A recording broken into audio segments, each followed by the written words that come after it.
Eu vou convidar os irmãos para abrirem suas Bíblias no livro de Filipenses. Chegamos no último sermão da nossa jornada em Filipenses.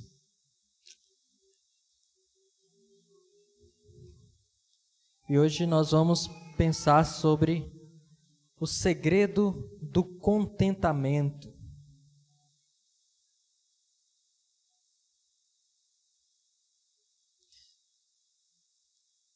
Filipenses 4, versículo de número 10. Filipenses 4, 10, o segredo do contentamento. Diz assim a palavra do Senhor. Filipenses 4, 10 diz: Fiquei muito alegre no Senhor, porque agora, uma vez mais, renasceu o cuidado que vocês têm por mim. Na verdade, vocês já tinham esse cuidado antes, só que lhes faltava oportunidade. Digo isso não porque esteja necessitado, porque aprendi a viver contente em toda e qualquer situação. Eu sei o que é passar necessidade e sei também o que é ter em abundância. Aprendi o segredo de toda e qualquer circunstância, tanto estar alimentado como de ter fome, tanto ter em abundância como de passar necessidade. Tudo posso naquele que me fortalece. No entanto, vocês fazem bem associando-se comigo nas aflições. E como vocês, filipenses, sabem muito bem, no início da pregação do Evangelho, quando eu parti da Macedônia, nenhuma igreja se associou comigo nessa questão de dar e receber, exceto vocês somente. Porque até quando eu estava em Tessalônica, por mais de uma vez, vocês mandaram bastante para as minhas necessidades.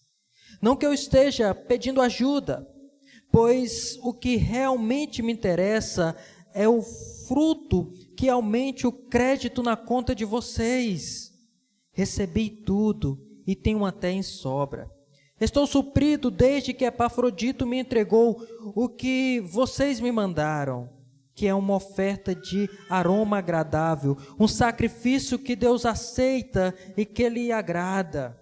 E o meu Deus, segundo a riqueza em glória, há de suprir em Cristo Jesus tudo aquilo que vocês precisam. A nosso Deus e Pai, seja a glória para todos sempre. Amém. Saúdem cada um dos santos em Cristo Jesus. Os irmãos que estão comigo mandam saudações. Todos os santos mandam saudações, especialmente os da casa de César.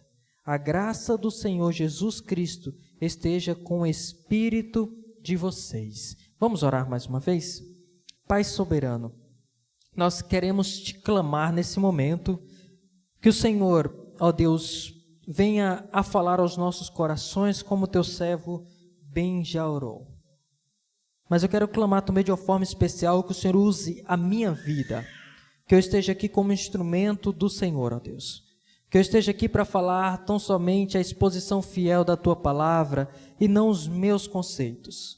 Ó Deus, que assim como João Batista disse, ó Deus, eu repito, que Cristo cresça, que eu diminua, Senhor. Que tão somente Ele seja exaltado nesse momento em que a Tua palavra será ministrada. É o que eu clamo a Ti, no nome de Jesus. Amém. Como eu falei, nós vamos refletir hoje sobre o segredo do contentamento. E eu quero iniciar fazendo uma pergunta para vocês. Vocês não precisam me responder, mas vocês podem pensar acerca dessa pergunta. O que te levaria a estar num estado de felicidade plena? Talvez você pensasse agora, se eu tivesse tal coisa, eu estaria plenamente feliz. Eu estaria 100% contente. Eu estaria em paz com isso. O que seria essa circunstância? Seria mais dinheiro? Se eu tivesse mais dinheiro, eu estaria tranquilo. Não estaria com nenhum problema, não estaria com nenhuma ansiedade, com nenhuma preocupação. Seria uma outra estabilidade? Seria um status? Seria uma pessoa? O que está faltando para que você chegue nesse estado de contentamento, ou de alegria, ou de eu estou tranquilo? Em cima disso, eu faço uma outra pergunta a você. Olhando para a sua circunstância hoje, você poderia afirmar junto comigo que você está nessa situação de contentamento? Eu estou tranquilo, eu estou em paz, nada me falta, eu posso me alegrar na situação em que eu vivo hoje? Você poderia, olhando para a sua vida, falar isso? Ou você olhando para a sua vida, você diria, não, tá bom, mas falta algo mais. Não está tão bom assim, tem muito a melhorar. Como você faz uma avaliação da sua circunstância?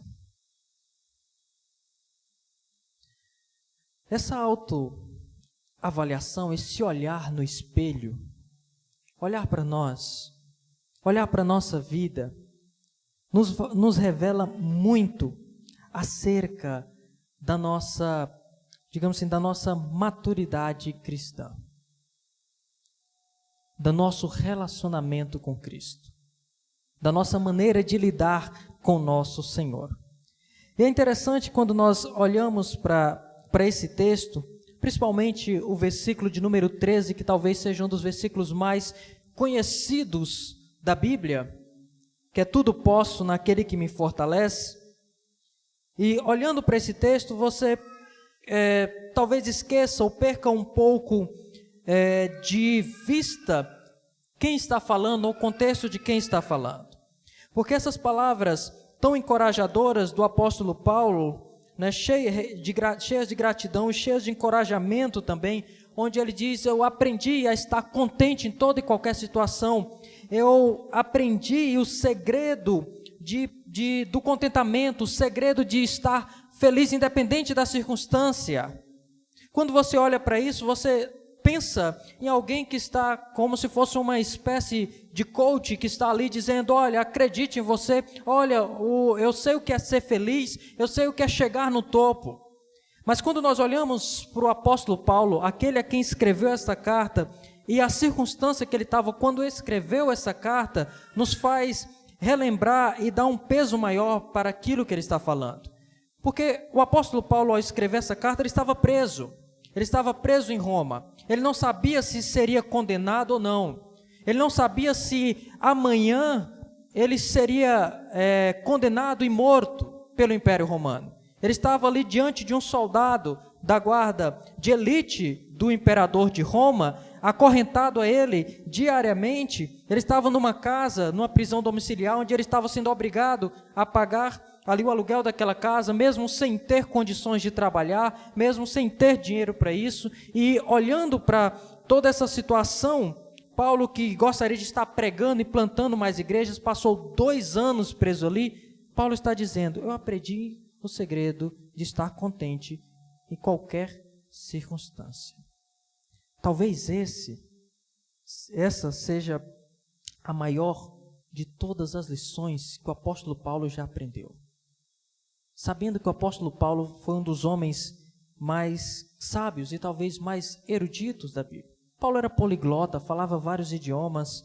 Paulo estudou com um dos melhores mestres de Jerusalém daquele tempo, estudou aos pés de Gamaliel. Paulo era um homem que sabia muitas coisas, mas talvez nenhuma lição tenha sido mais importante do que essa. Aprendeu o segredo do contentamento. Louvado seja Deus, porque Paulo não guardou esse segredo para ele. Paulo revelou esse segredo para nós. Paulo vai nos ensinar também que o segredo do contentamento é algo que nós precisamos, nós podemos, mas nós também precisamos aprender.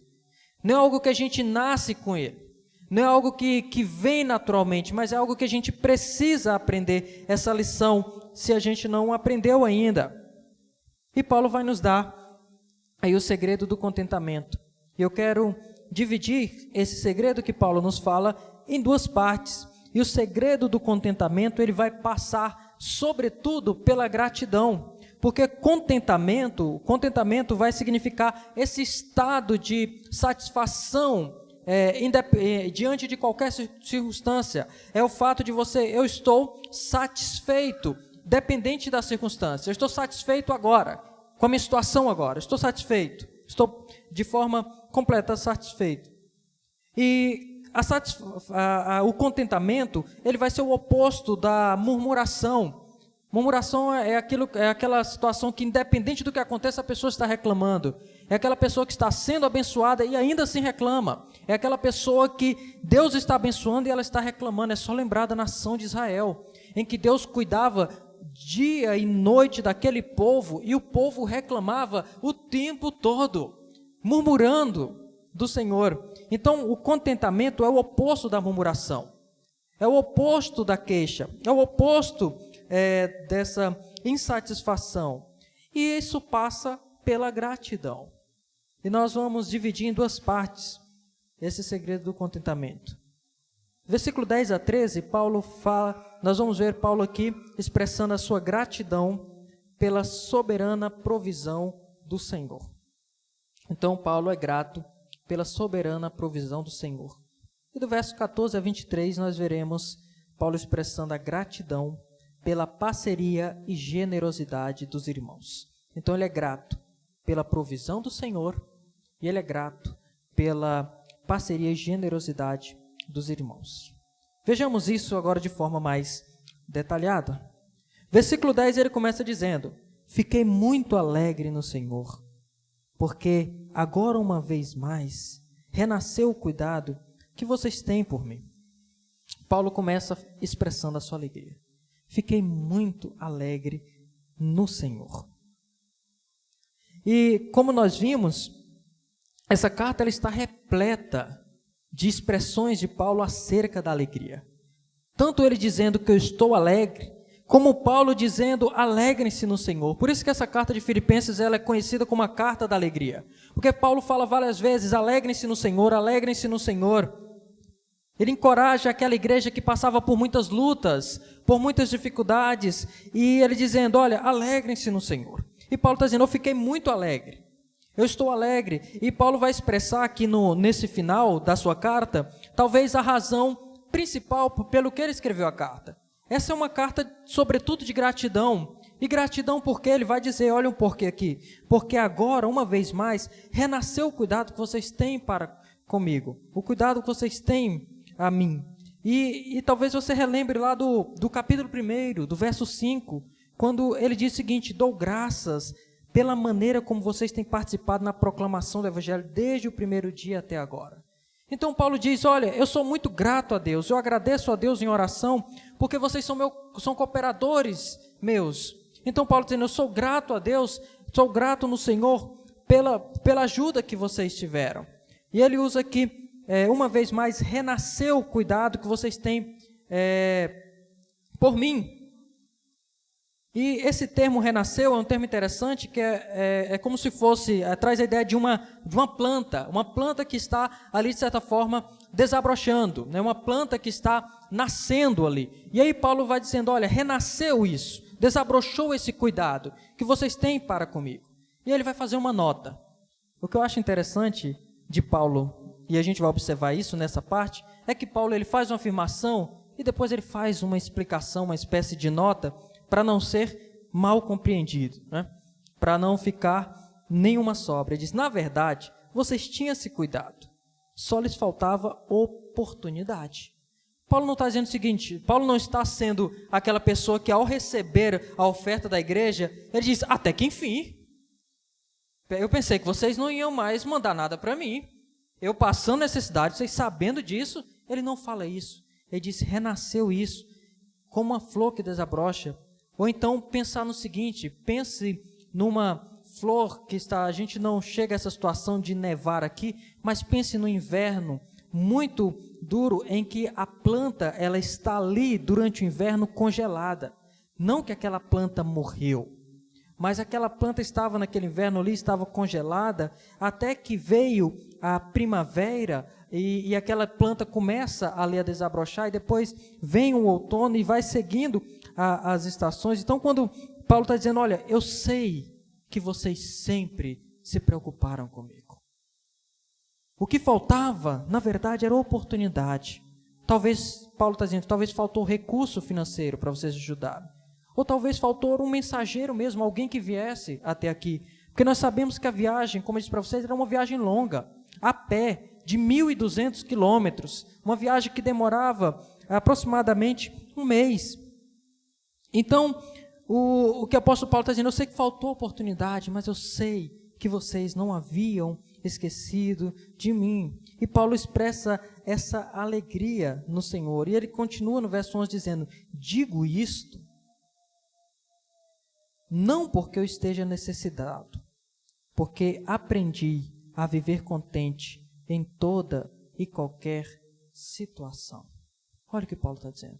Eu estou falando isso a vocês, não como quem está dizendo o seguinte, né? Como quem está se fazendo de coitadinho, ou como está com autocomiseração. Não, Paulo dizendo, eu não estou dizendo por isso. E Paulo vai dizer o porquê, a razão de ele não estar fazendo dessa forma. Ele diz, porque eu aprendi a viver contente em toda e qualquer circunstância. Paulo aprendeu de fato o segredo do contentamento. A estar contente, independente da circunstância. E olha o que ele diz. Sei o que é passar necessidade. E sei também o que é ter abundância. Aprendi o segredo de toda e qualquer circunstância, tanto de estar alimentado como ter fome, tanto ter abundância como passar necessidade. É interessante isso aqui que Paulo está dizendo. Paulo está falando aqui acerca do contentamento, e ele usa aqui duas circunstâncias. Ele diz, eu sei estar contente no muito e no pouco, na fartura e na escassez, na abundância e quando não tem nada. Por que Paulo está falando isso? Porque o segredo do contentamento que Paulo fala, ele fala desses dois estágios. Primeiro, é muito difícil nós agradecermos, termos um coração grato a Deus quando nós estamos passando por alguma adversidade, quando nós estamos na escassez, quando está nos faltando algo, seja na esfera material, seja em outra circunstância. É muito difícil. É muito difícil nós, diante de um momento de escassez, de um momento de dificuldade, nós olharmos para o Senhor e dizer, eu estou satisfeito nisso. E é importante fazer uma nota aqui, que contentamento não é o mesmo que complacência, não é o mesmo que você simplesmente de forma passiva, você aceitar a situação, por mais adversa que ela seja. Complacência é no sentido de que, tá assim, tá ruim, tranquilo, então vou esperar, vou me contentar no fato de que está ruim. Não é isso. Tanto que a gente tem várias e várias passagens bíblicas que nos encorajam a lutar, a trabalhar, a labutar. Não é pecado que nós conquistamos algo, que nós tenhamos algo, que a gente queira uma situação, uma circunstância melhor. Isso não é errado. A questão não é essa. O que Paulo está dizendo não é isso. O que Paulo está nos dizendo é que diante, muitas vezes, da escassez ou da falta, ou de um momento que nós possamos passar por essa circunstância, nós precisamos ainda assim olhar para a mão do Senhor que está conduzindo a nossa história. olhar para a mão do Senhor que está guiando a nossa história, mesmo em meio à dificuldade que nós possamos passar, a perdas que nós possamos ter. Ele está dizendo isso, mas olha que curioso, ele não diz apenas na necessidade, ele diz: eu aprendi a estar contente também no momento de ter abundância. Sabe por quê? Porque é curioso que uma vez foi perguntado a um dos multimilionários o multimilionário Rockefeller, né? O que ele mais gostaria de ter naquele momento. E sabe o que ele respondeu? Ele respondeu: um homem que tinha bilhões. Um homem bilionário. Ele disse: apenas mais $1 no bolso. O que isso quer dizer? Isso quer dizer que não é que você vai ter muitos bens, você vai chegar num estágio de contentamento. Porque o coração do ser humano é insaciável. É insaciável no aspecto do poder, no aspecto das riquezas, em vários outros aspectos. É tão insaciável a ponto das pessoas sempre dizer: não está bom, quero algo mais. É sempre a ponto de olhar, né? A família do meu vizinho é melhor do que a minha. Não, precisaria ter um pouco mais de dinheiro ou ter algo a mais. Quando nós vemos que Paulo está dizendo, não é isso que acontece. O fato que Paulo está nos ensinando não é o quanto nós temos, mas é como nós vamos reagir diante dessas circunstâncias. É como nós vamos olhar para isso.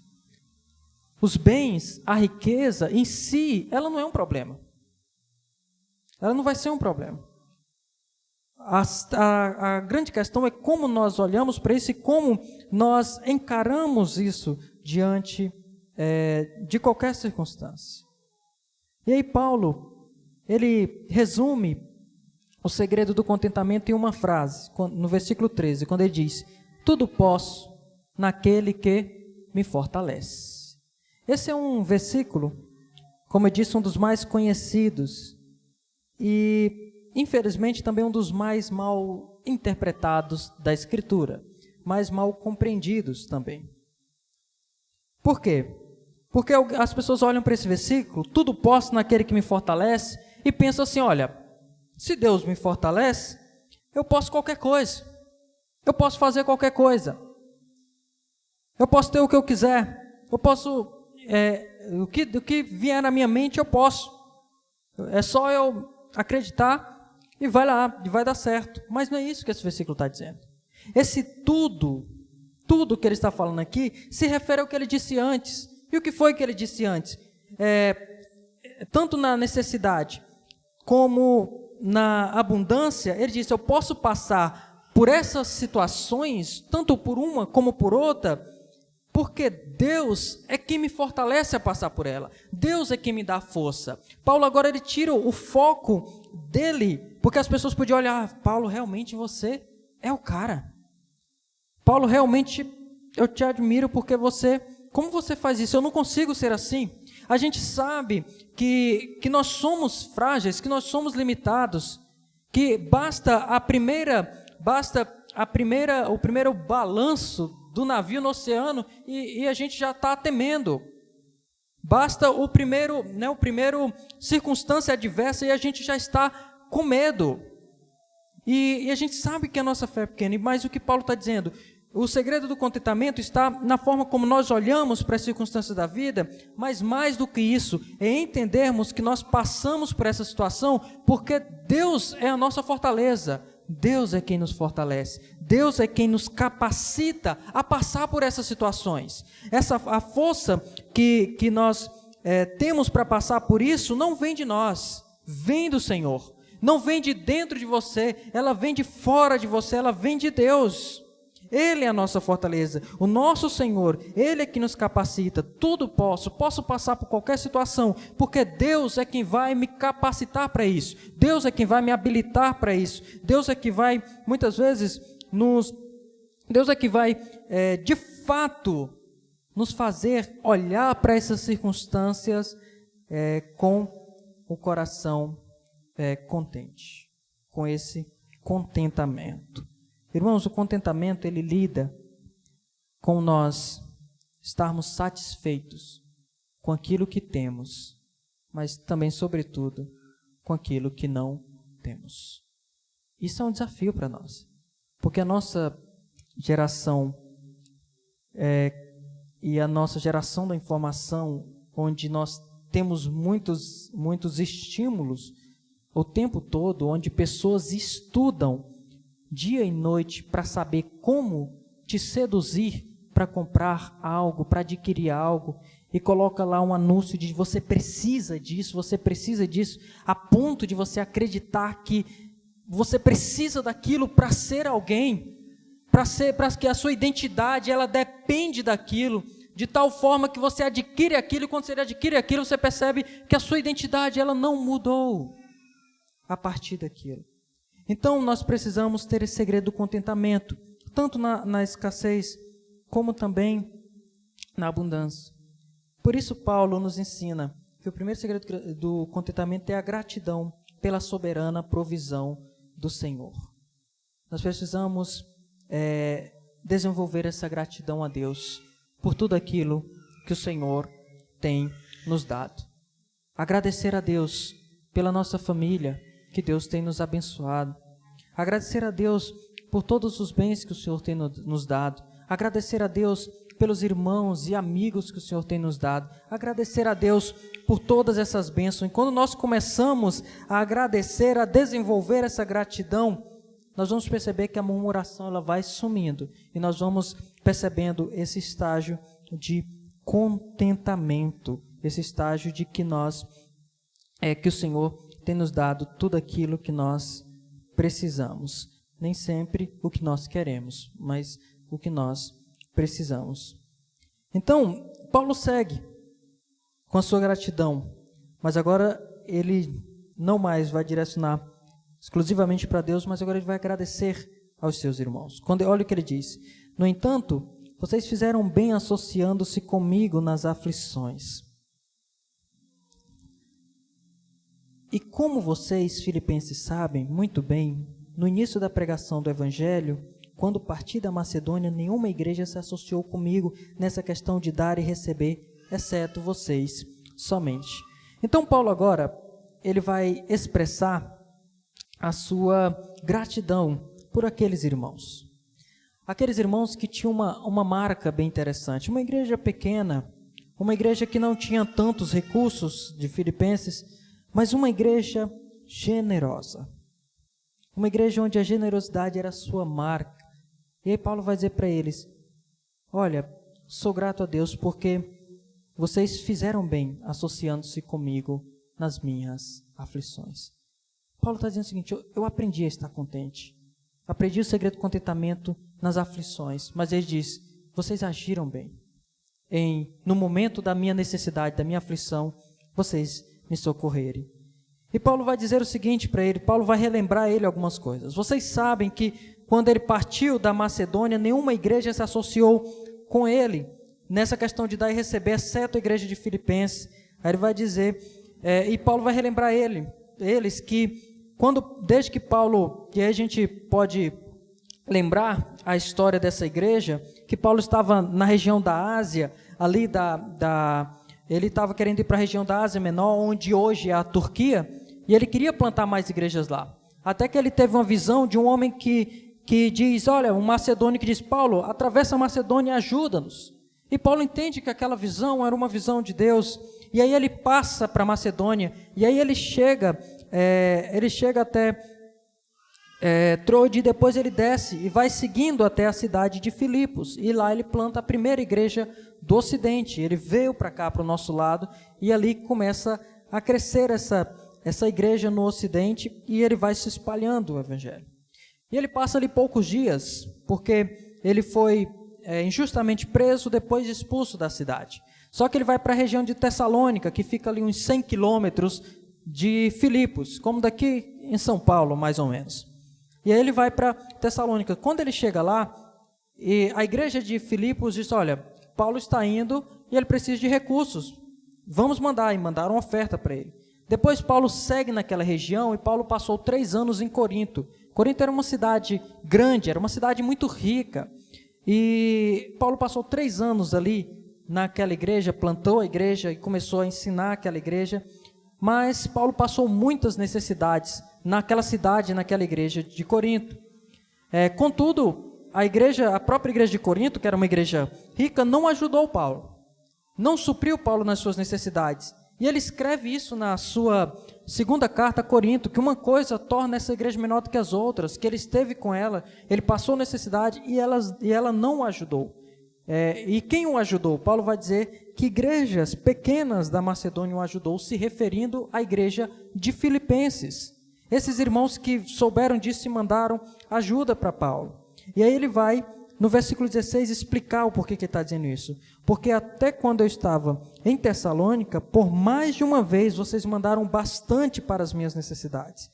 E olha o que diz no verso 17. Não que eu esteja pedindo ajuda, pois o que realmente me interessa é o fruto que aumente o crédito na conta de vocês. Olha só, Paulo novamente ele explica algo e ele vai fazer uma nota aqui. Por quê? Porque quando a gente viu no capítulo 1 que Paulo estava lá em Roma e algumas pessoas, por inveja do apóstolo Paulo, começaram a difamá-lo ali na cidade de Roma, até com o intuito de tentar prejudicá-lo mais na prisão. E uma das coisas que essas pessoas falavam é que Paulo era interesseiro, que Paulo estava, de certa forma, com interesse financeiro, né? E aí Paulo vai dizer o seguinte, olha, não que eu esteja pedindo mais ajuda, eu estou falando isso, Paulo está relembrando eles que eles realmente eram cooperadores, que eles realmente eram parceiros deles, eles não que eu esteja pedindo ajuda, não que eu queira que vocês enviem mais, porque ele diz, o que eu recebi foi o suficiente, foi o bastante para as minhas necessidades. E ele diz, mas o meu interesse é que o fruto que aumente o crédito na conta de vocês. Olha o que Paulo está dizendo. A minha alegria, a minha preocupação, a minha motivação, não é que vocês apenas estejam mandando para mim, mas é porque, ele está dizendo, porque isso vai somar na conta de vocês. É como se Paulo estivesse dizendo o seguinte, né? Para parafrasear aqui. Aqui vocês estão aumentando o crédito na conta celestial. Tesouros eternos.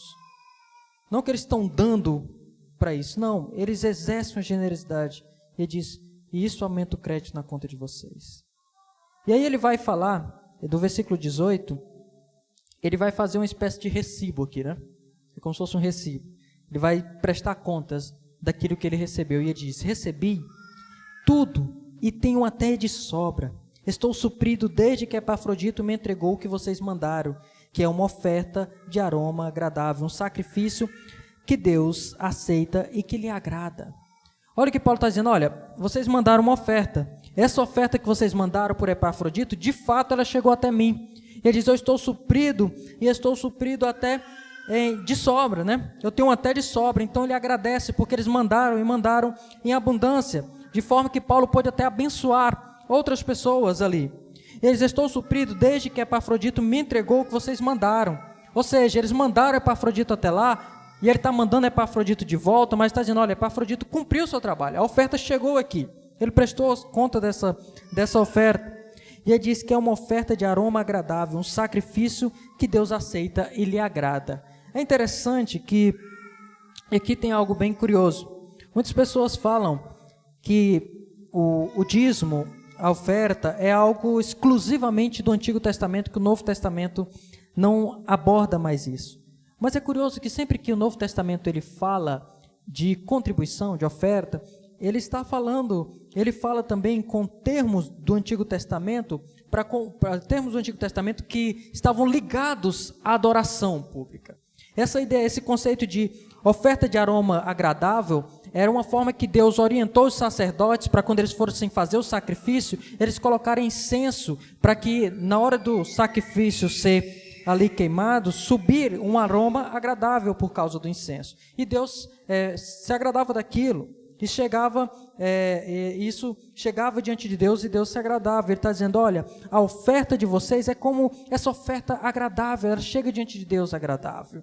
Por isso que nós temos o nosso momento de ofertório no culto também como ato de adoração, porque de fato é. Porque nós estamos contribuindo como forma de adoração a Deus. Como forma, inclusive, a nossa vida.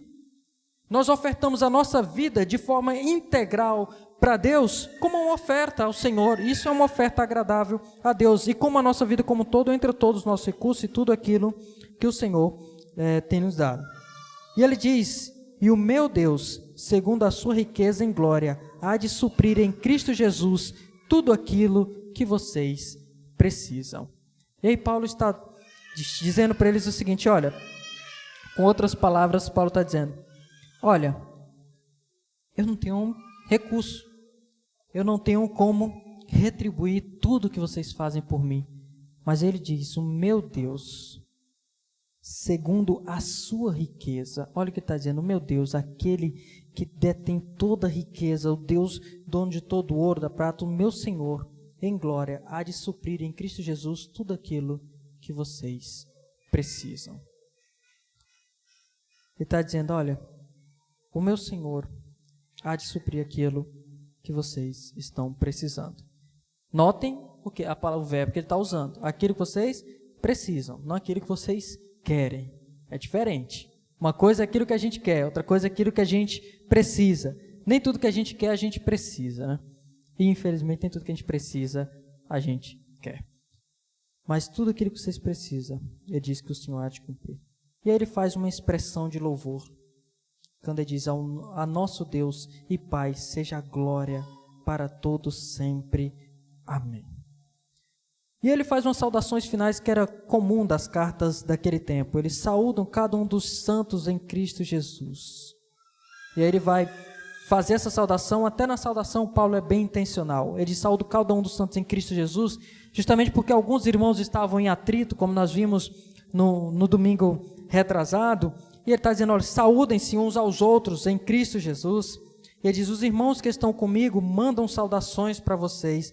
Todos os santos mandam saudações, especialmente os da casa de César. Olha que interessante. Lá no capítulo 1, verso 12, Paulo diz o quê? As coisas que me aconteceram contribuíram para o avanço do Evangelho. De forma que, ele diz, a guarda pretoriana conheceu o Evangelho e sabe que eu estou preso por causa de Cristo. E aí, olha o que ele diz aqui, os santos mandam saudações, especialmente da casa de César. Ou seja, Paulo estava acorrentado ali 24 horas por dia com a guarda de elite do imperador romano. Mas ao mesmo tempo que ele estava acorrentado com o guarda também estava acorrentado com ele. Aí Paulo olhava para o guarda e dizia o seguinte, você já ouviu o plano da salvação? Se você morresse hoje, você iria para o céu? Paulo não disse exatamente assim. Talvez Paulo tenha dito, você já ouviu falar de Jesus? E não apenas a pregação de Paulo, até mesmo a forma como Paulo lidava com aquela prisão, aconselhava os irmãos, encorajava os que iam lá, escrevia cartas encorajando as igrejas.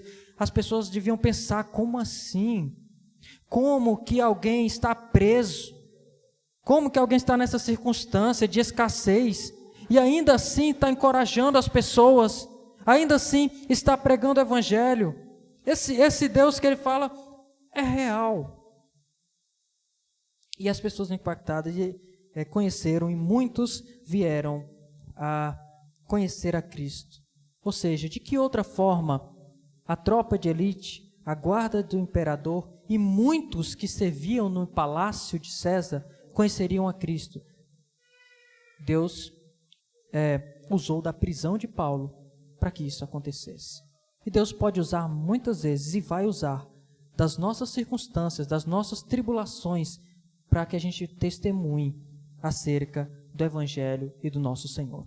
Aí ele termina dizendo, a graça do Senhor Jesus Cristo esteja com o espírito de vocês. E Paulo termina essa carta. Eu quero fazer algumas aplicações práticas para nós, absorvendo tudo isso que a gente ouviu. A primeira aplicação prática que nós podemos observar e extrair desse texto é que nós precisamos cada vez mais desenvolver um coração grato. Um coração grato, tanto pela provisão do Senhor, como coração grato pelas pessoas que Deus usa para nos abençoar. Nunca esqueçamos, Deus usa pessoas. Deus usa pessoas que Ele toca no coração para que sejam bênção em nossa vida. E aqui vale talvez um testemunho pessoal. No decorrer desses talvez 8 anos de ministério, eu tenho muitos desses cooperadores que, ao ler Filipenses, eles vêm à minha mente. Pessoas que ao longo dos anos e às vezes em determinadas etapas cruciais, o Senhor usou para ser bênção no nosso ministério. E uma das coisas que nós precisamos fazer, sobretudo os líderes, pastores, é ser grato a Deus por aqueles que Deus envia para nos ajudar. E sobretudo entendermos que o ministério pastoral, ele não é algo que a gente entra para enriquecer. Infelizmente, muitos têm usado o ministério de forma ilícita e mancham e maculam o ministério, maculam e ofuscam os verdadeiros obreiros, aqueles que estão cientes de que o ministério é uma vocação, de que abriram mão de carreiras que poderiam ser promissoras financeiramente para uma vocação, e entendem que essa vocação, muitas vezes, ela perpassa por momentos em que você vai ter privações, mas que Deus vai usar pessoas como vocês para abençoar obreiros, como muitas vezes também para ser abençoado. De você orar ao Senhor: Senhor, eu preciso tanto de tal coisa, o Senhor sabe da necessidade. E pouco tempo depois, alguém entra em contato, diz: olha, Deus tocou no meu coração, eu vou enviar uma oferta para você, ou eu vou te dar tal coisa, e ser exatamente o que você precisa. O Senhor faz isso, irmãos. O Senhor, de fato, Ele usa pessoas para nos abençoar, e nós precisamos ser gratos a Deus. Ser gratos a Deus. E eu sou muito grato a Deus por essa igreja e por muitos de vocês que aqui estão, e vocês sabem o quanto muitos de vocês foram cooperadores no nosso ministério. E nós somos gratos a Deus também pela vida de vocês. Mas o segundo lado da moeda, você também pode ser bênção na vida de alguém. Exerça o dom da generosidade. Exerça o dom da empatia, de olhar a necessidade do irmão e se colocar também para ser alguém que Deus usa para abençoar a vida de outra pessoa. Seja líderes, sejam irmãos, nós podemos ser bênção na vida das pessoas. E isso é uma dádiva. E nós fazemos por amor ao Senhor e à sua igreja. Não para que a gente venha se vangloriar, mas a gente faz por amor. E ainda assim, como nós vemos Paulo falar, isso aumenta o nosso crédito, mesmo que a gente não faça olhando para isso. Uma outra lição importante é que o segredo do contentamento, esse segredo que Paulo revelou para nós, ele precisa ser aprendido. E não há uma forma melhor de aprendermos algo do que colocarmos em prática. Então, busque viver esse segredo do contentamento diariamente na sua vida. Olhe para o seu Senhor e diga: em Cristo eu já tenho tudo que eu preciso. Ainda que todas as coisas venham a ruir ao meu redor, em Cristo eu estou satisfeito. E o que eu tenho em Cristo, ninguém toma. O que Cristo me deu, Ele garante. Todas as bênçãos espirituais nas regiões celestiais em Cristo, nós temos. A igreja do Senhor tem. Então, se você ainda não tem Cristo contigo, talvez por isso te falte esse contentamento. Te falta esse contentamento de olhar e dizer: Senhor, me falta algo, mas o que me falta não é algo material, o que me falta é o Senhor. É aquilo que nós perdemos com Adão no Éden. Aquilo que a queda tirou de nós, Cristo. Em Cristo nós podemos ter que essa completude, que essa satisfação. E essa satisfação, ela só será plena em Cristo. A nossa alegria só será plena em Cristo. O nosso contentamento só será pleno em Cristo. Independente de qualquer circunstância. Seja na alegria, seja na tristeza, seja na abundância, seja na escassez. Nós vamos dar glórias a Deus por isso. Nós vamos dar glória a Deus por todas as coisas, pelas bênçãos que o Senhor nos dá. E muitas vezes pela falta que pode ter alguma coisa, e nós vamos glorificar ao nosso Deus, e talvez dizer como Abacuque diz: ainda que a figueira não floresça, ainda que não haja fruto na videira, ainda que a colheita da oliveira decepcione, os campos não produzam mantimento, ou seja, ainda que esteja um caos. Olha o que ele diz: ainda que as ovelhas desapareçam do aprisco e nos currais não hajam gado, ainda que não tenha nada, o caos total, olha o que ele diz: mesmo assim, eu me alegro no Senhor e exulto no Deus da minha salvação. Abacuque também aprendeu o segredo do contentamento. E o segredo do contentamento, ele perpassa pela forma como nós olhamos para o nosso Senhor, que nos abençoa, muitas vezes diretamente e muitas vezes também usando os nossos irmãos.